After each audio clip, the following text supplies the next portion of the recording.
Tollywood hero Nandamuri Tarakaratna ఫిబ్రవరి 18న తుదిశ్వాస విడిచిన సంగతి తెలిసిందే. గుండెపోటుకు గురై తారకరత్న 23 రోజుల పాటు మృత్యువుతో పోరాడి కన్నుమూశారు. ఆయన మరణంతో భార్య అలేఖ్యారెడ్డి తీవ్ర విషాదంలో మునిగిపోయింది. తారకరత్నను తలుచుకుంటూ సోషల్ మీడియాలో పోస్టులు కూడా పెట్టింది. తిరుమలలో ఫ్యామిలీతో కలిసి చివరిసారిగా దిగిన ఫోటోను పంచుకున్నారు అలేఖ్యారెడ్డి. అలాగే తారకరత్న పెద్ద కర్మ సందర్భంగా భర్త రాసిన వాలంటైన్స్ డే నోట్ను షేర్ చేసి ఎమోషనల్ అయ్యారు. అయితే తాజాగా తారకరత్న కూతురు నిషిక రాసిన నోటు ప్రతి ఒక్కరినీ కదిలిస్తోంది.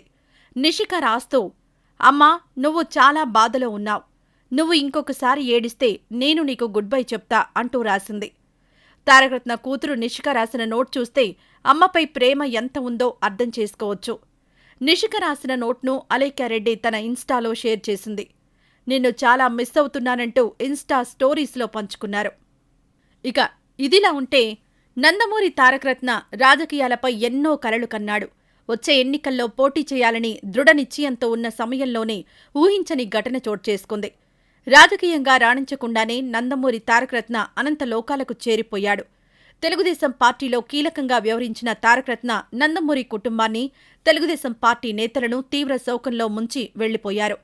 అంతేకాదు, ఎంతో ఇష్టంగా తాను ప్రేమించి పెళ్లి చేసుకున్న అలేఖ్యారెడ్డిని ఒంటరిని చేసి తారకరత్న కానరాని తీరాలకు చేరిపోయాడు. అతి చిన్న వయసులోనే నందమూరి తారకరత్న కార్డియాక్ అరెస్టుకు గురై 23 రోజుల పాటు మృత్యువుతో పోరాడి చివరకు శివరాత్రి రోజున తుది శ్వాస విడిచారు.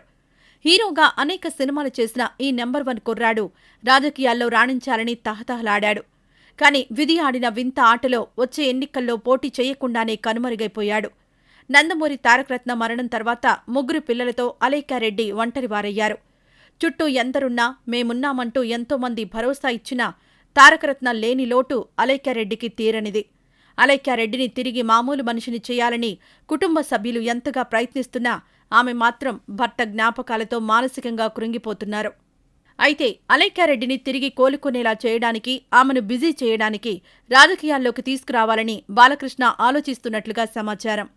తెలుగుదేశం పార్టీ కోసం ఎంతో పనిచేసి నారా లోకేష్ యువగళం పాదయాత్రలో గుండెపోటుతో కుప్పకూలి మృత్యువుతో పోరాడి మృతి చెందిన తారకరత్న రాజకీయ కోరికను అలేఖ్యారెడ్డి ద్వారా తీర్చాలని బాలకృష్ణ ఆలోచిస్తున్నట్టుగా తెలుస్తోంది. తెలుగుదేశం పార్టీలో ఆమెకు కీలక పదవి ఇవ్వాలని, రాజకీయంగా తారకరత్న చేయాలనుకున్న పనులు అలేఖ్యారెడ్డి ద్వారా చేయించాలని బాలకృష్ణ భావిస్తున్నట్టు తెలుస్తోంది. ఈ మేరకు ఆయన అలేఖ్యారెడ్డిని రాజకీయంగా బయటకు తీసుకురావడానికి ప్రయత్నం చేస్తున్నారని నందమూరి కుటుంబంలోనూ, టీడీపీ శ్రేణుల్లోనూ చర్చ జరుగుతోంది. వచ్చే ఎన్నికల్లో తారకరత్న టీడీపీ తరపున పోటీ చేయాలని భావించిన నేపథ్యంలో తారకరత్నకు ఇవ్వాలి అనుకున్న అవకాశాన్ని అలేఖ్యారెడ్డికి ఇవ్వాలని బాలకృష్ణ భావిస్తున్నారని సమాచారం. ఇక ఇదే విషయాన్ని చంద్రబాబుకు కూడా చెప్పి తెలుగుదేశం పార్టీ మహిళా విభాగంలో ఆమెకు కీలక పదవి ఇవ్వాలని, వచ్చే ఎన్నికల్లో ఎమ్మెల్యేగా పోటీ చేయడానికి ఆమెకు అవకాశం ఇవ్వాలని బాలకృష్ణ ఆలోచిస్తున్నట్లుగా సమాచారం. నందమూరి తారకరత్న పైన ప్రజల్లో ఉన్న అభిమానం నేపథ్యంలో అలేఖ్యారెడ్డిని కూడా ప్రజలు ఆదరిస్తారని, ఇక ఇదే సమయంలో అలేఖ్యారెడ్డి రాజకీయాలలో బిజీ అయితే తారకరత్న లేని బాధ నుండి బయటపడే అవకాశం ఉంటుందని భావిస్తున్నారని సమాచారం. గతంలో హరికృష్ణ మరణించిన సమయంలో కూకట్పల్లి ఎన్నికల బరి నుండి నందమూరి సుహాసినికి టికెట్ ఇచ్చారు చంద్రబాబు. రాజకీయంగా నందమూరి సుహాసినిని ప్రోత్సహించారు. ఇప్పుడు అదే బాటలో అలేఖ్యారెడ్డికి కూడా చంద్రబాబు రాజకీయంగా ప్రాధాన్యత ఇస్తారు అన్న చర్చ జరుగుతోంది.